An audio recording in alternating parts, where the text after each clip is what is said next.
Hi, Vaşa. Thank you very much. I'm Murat Tekalp from Koç University, Istanbul, Turkey, and I would like to welcome all the panelists and the participants to this webinar. And I'm currently in the editorial board of the Proceedings, and I co-edited this special issue together with Bahram. And now I'd like to introduce the lead editor of this special issue, Professor Bahram Javidi, who will give a short introduction and then introduce the other speakers. Professor Javidi is a Board of Trustees Distinguished Professor at the University of Connecticut. He is a Fellow of IEEE, Fellow of Optical Society of America, and Fellow of SPIE. He has won many Best Paper Awards and Academic Achievement Awards and has over 33,000 citations and an H index of 85. So please welcome Professor Bahram Javidi. Thank you, Murat. Thank you. Dr. Javidi, so you're on, and I'm going to transfer control to you so you can share your screen. Thank you very much, Murat, for the kind introduction. I'm grateful to the editorial staff of Proceedings IEEE Journal, Vaishali Dam, Joe San, and Marjorie Mayer for organizing this webinar. I would like to welcome all the panelists and the audience. Thank you for your participation. And this is a webinar that is a follow-up to a very successful special issue of the Proceedings of the IEEE Journal we had on 3D imaging and display technology. Our presentations are short. For more details, we encourage you to go to this special issue of the Proceedings of the IEEE that was published of 2017. There are many great papers and discussions and references in this special issue, which was organized by myself and Murat in May. Bahram, would you please share your screen so everybody can see the slides? Sorry, I thought I did. How about now? Do you have it now? Great. Yes. Yes.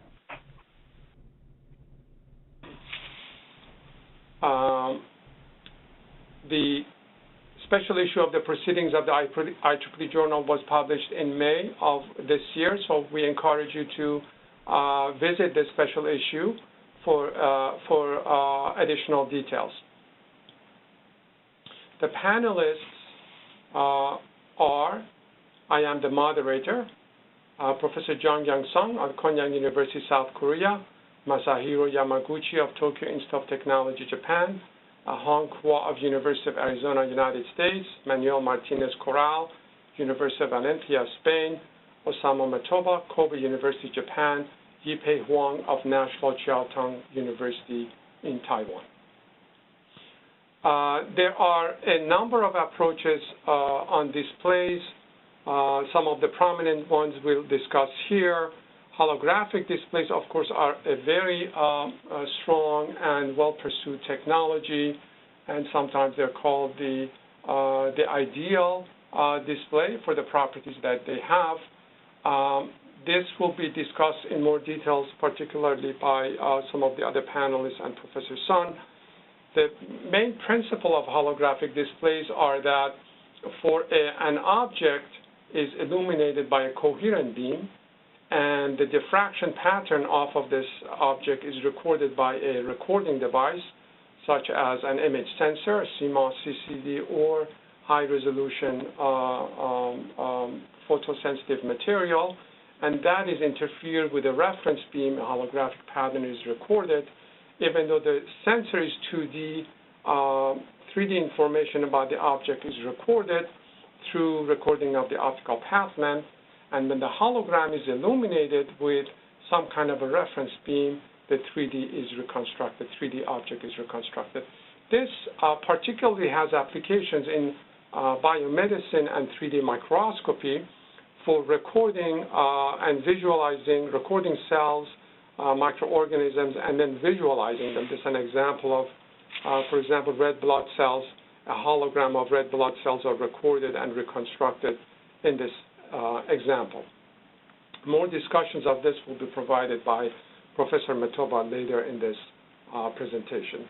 A technology that I will focus on and later on will be focused by Professor Martinez is known as integral imaging or integral photography. There's a concept that was introduced by Professor Lippmann almost 100 years ago, and he won a Nobel Prize in physics for introducing this concept. But it was dormant for many, many years because we did not have good recording devices such as CCD, CMOS cameras, and good display devices such as liquid crystal displays. It was rejuvenated in the 1990s by Dr. Fumio Okano of Japan Broadcast Corporation, NHK, and then there was a rebirth of this technology, and now it's being pursued very rigorously.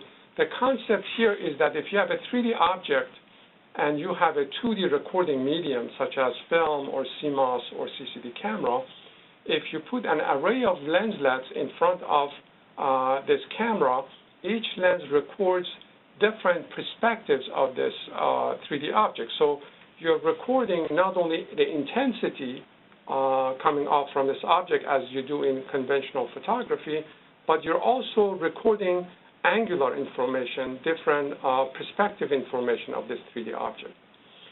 The reconstruction or display is the reverse of the recording. So if you take these perspective images, we call them elemental images, and illuminate them, let's say you display them on some kind of an LCD panel and put a similar array of lenses in the front, these perspective images propagate and intersect to reconstruct this 3D. This is illustrated perhaps in this example here. As you can see, you have a 3D object. Different perspectives are recorded by these sensors, and when you back project these rays, they will intersect at the original surface of the 3D object, and this information is recorded. There is more information about this in review papers published in the May special issue of the Proceedings or in this paper. So the nice thing about this is that the viewer, unlike stereo systems, does not need any viewing devices such as special glasses to see the 3D reconstruction. And if you set this up in your lab, you see a nice 3D reconstruction of this object that's floating in space, and you can see these without any viewing devices. And as a result, this does not create the convergence accommodation conflict that exists in stereo systems that results in visual fatigue. So these are very attractive systems. Of course, you can use them for very simply. They're simple systems, and they have advantages over holography, and that is you're not using lasers, there is no speckle, and you can use a broadband source to reconstruct this. The disadvantage, of course, is that they are limited in terms of resolution, lateral resolution, and also field of view can be limited. So a concept was proposed some years ago, what we call dynamic integral imaging, and this was the work that was proposed by the late Professor Jusuf Zhang. And the idea was to, if you could move these lenslets within a pitch of a lenslet, you will increase the sampling of the optical field, and as a result, you will improve the resolution of these systems. So the idea is just to move these lenslets to increase the sampling, and of course in the reconstruction you have to do the same thing, move these lenslets to improve the resolution. So these systems are integral imaging. What's nice is that they're full parallax, they have continuous viewpoint, but of course dynamic integral imaging increases the complexity and the bandwidth of the information that you capture and display. Later on, we collaborated with Professor Yi-Pi Huang, who is at one of our panels. He'll talk more about liquid crystal devices, and the idea was to implement these lenslets in liquid crystal devices along these lines so that you are moving the lenslets, you're creating the lenslets, synthesizing lenses with liquid crystal devices, and making the movements with these liquid crystal devices. And as you can see, you are increasing the sampling of the optical field, and as a result, you're increasing resolution. So here's a paper along these lines that you can go for more details. And likewise, you can change the numerical aperture of these lenses to increase the depth of field. So without having any mechanical movement, this is all done in liquid crystal devices. There are additional references here that you can consult for details. And so you can see that by doing so, you're improving the depth of field here. So another option that we investigated was for field of view by basically generating programmable prisms here, and by doing so, you're increasing the field of view. So all the three performance metrics, lateral resolution, field of view, and also depth of field, can be remedied by liquid crystal devices. Additionally, using passive techniques such as encoding the aperture of these lenslets, you can also improve some of the performance metrics of integral imaging systems. So while integral imaging has limitation in terms of performance, there are remedies to address them. Professor Hong Hua will discuss augmented reality using integral imaging and other techniques, and this is the work that we did with Professor Hong Hua that uses integral imaging with see-through head-mounted devices. And this is very interesting because you can impose 3D information on the actual scene, so you have 3D augmented information and the 3D real information superimposed and viewed by a viewer.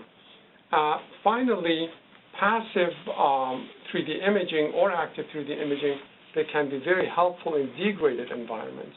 If you have, for example, you have to look through fog, or you have to visualize objects in extremely low light levels, there are benefits of using 3D imaging. This is an example of visualizing a scene in turbid water, and as you can see, due to strong scattering, you cannot visualize the scene, but 3D imaging has been able to visualize the scene successfully. There are references along these lines that you can consult.